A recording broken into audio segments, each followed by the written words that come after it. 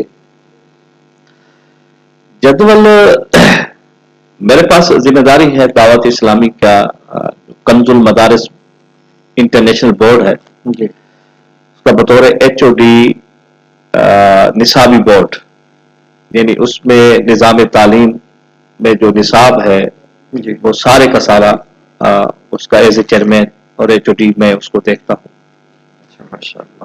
تو وہ ظاہر ہے کہ پاکستان کے علاوہ دیگر ممالک بھی ہیں جہاں جب یہ نصاب پڑھایا جا رہا ہے. جی بالکل. سب کو آپ یعنی دیکھ رہے ہیں اور اس کو جی ہاں، اس کے ابتدا سے لے کر انتہا تک وہ ہے. اور اس کے ساتھ نہیں داخل کرنی ہے یا اس سے نکالنی، یہ بھی اس میں مطلب جی بالکل نصابی بورڈ کا جو کام ہوتا ہے جو بھی کتابوں کے حوالے سے پورا ایک ہمارا نصابی بورڈ بنا ہوا ہے کنز المدارس نصابی بورڈ. اس میں کئی ایک ارکان ہیں اور ان اراکین میں بڑے بڑے نام بھی ہیں جن کے ساتھ بیٹھ کر ہم نصاب پر کام کرتے ہیں. اور اس کے ساتھ دعوت اسلامی کے جتنے جامعات المدینہ ہیں ان کا نظام تعلیم بھی میرے پاس ہے. یعنی 2 ایک ذمہ داریاں یہ ہو جاتی ہیں. کنز المدارس بورڈ یہ ایک علیحدہ ہے کیونکہ اس میں تو جامعات المدینہ بھی ایک سٹیک ہولڈر ہیں ہمارے علاوہ. الحمدللہ چونکہ یہ تو اہل سنت کا ایک بورڈ ہے نا، اس میں دیگر اہل سنت کے جامعات بھی ہیں اور پاکستان پلس پوری دنیا ہے. اور پھر دعوت اسلامی کے اندر انٹرنل ایک تقسیم کاری ہے مجلس جامعۃ المدینہ. اس میں ایک مجلس ہے مجلس تعلیم امور پاکستان. اس کا نظام تعلیم بھی میرے پاس ہے. یعنی اس کو اپلائی کرانا، استادوں کو دینا، پھر اساتذہ کرام کی تعلیمی ورکشاپس کروانا، پھر ان کے ہر ماہ تعلیمی جائزے لینا. ایک پوری ٹیم ہے ہماری. اس کے ٹیم کے ہیڈ آپ ہیں؟ ہاں جی، وہ بھی میرے پاس ہی ہے. اور اس کے ساتھ ساتھ میں نے کہا جیسے تدریس کا بھی ہمارا مصروفیت رہتی ہے. میں ایک مسجد میں خطیب بھی ہوں، اس کی بھی ایک علیحدہ مصروفیت ہے. تو صبح و شام میں کیا جدول عرض کروں، بس اللہ کا کرم ہے. مدارس میں آپ جا کے بیٹھتے ہیں کنز المدارس کے آفس میں، یا اگر ترتیب سے بیان کروں تو ظاہر ایک لمبا ہی ہو جائے گا. بس یہی ہے کہ صبح و شام اسی علمی مشاغل میں گزرتا ہے. تو اگر میں مختصراً عرض کروں، صبح 8 بجے میں جاتا ہوں فیضان مدینہ، وہاں تعلیمی امور کا جو دفتر ہے وہاں پہ بیٹھتا ہوں 2 بجے تک. پھر اس کے علاوہ مشورے جو کرنے ہوتے ہیں، ہماری جو ٹیم ہے باقاعدہ پاکستان سطح پہ، ان کی ڈیوٹی 2 بجے سے 4 بجے تک ہوتی ہے. ان سے رابطے میں رہتے ہیں، وہ مصروفیت رہتی ہے. پھر گھر آتے ہیں نماز عصر میں عموماً کبھی کبھی تو پھر اور لیٹ ہو جاتے ہیں جیسے مشورے ہوتے رہتے ہیں. یہ جو روٹین میں ہے. پھر نماز عصر کے بعد پھر کوشش کرتے ہیں کہ وہاں بیٹھیں اور لوگوں سے جو ملنے والے ہوتے ہیں ان کے ساتھ بیٹھتے ہیں اور سوال و جواب کی نشستیں ہوتی ہیں. پھر مغرب کے بعد پھر گھر میں اپنے بچوں کو ٹائم دینا اور رات کو پھر مطالعہ وغیرہ کرنا. تو یوں ہماری یہ مصروفیت روٹین میں یہ رہتی ہے.